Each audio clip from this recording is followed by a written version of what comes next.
Dans un paysage de carte postale, derrière cette forêt littorale classée Natura 2000, l'aquarium de Vendée est bientôt sur son parking, une immense piscine à vagues, l'équivalent de 4 bassins olympiques, à 250 mètres de la mer.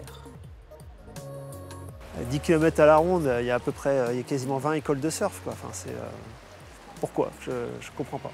Yann surfe ici depuis des années, mais une vague artificielle, très peu pour lui. C'est pas vraiment l'essence du surf. L'essence du surf, c'est aussi apprendre les courants, la météo, avoir quand même un certain lien avec la nature.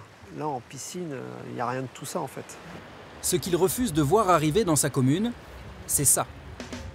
Un complexe comme ici à l'étranger qui peut générer des vagues parfaites, adaptées sur mesure à tous les niveaux, toute l'année, et alimentées grâce à l'océan.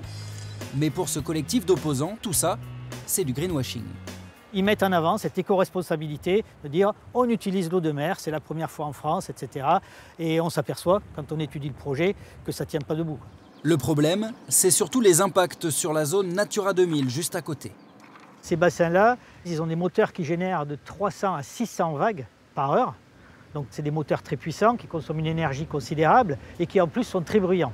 Donc pour le permis de construire, on a été étonné et même surpris qu'il soit accepté alors qu'il n'y a pas d'évaluation d'incidence Natura 2000, ce qui est obligatoire par rapport au Code de l'environnement. L'opposition municipale dénonce aussi un manque de transparence de la mairie.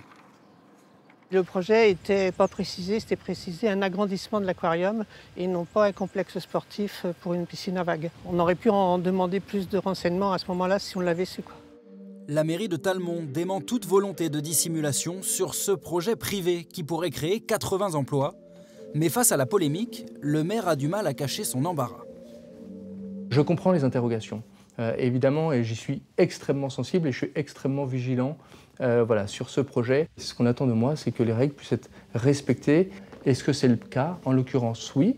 On est effectivement dans une zone de loisirs, sur un sol qui est déjà artificialisé, qui est en dehors des espaces Natura 2000. Donc, a priori, c'est un projet qui répond aux prescriptions réglementaires.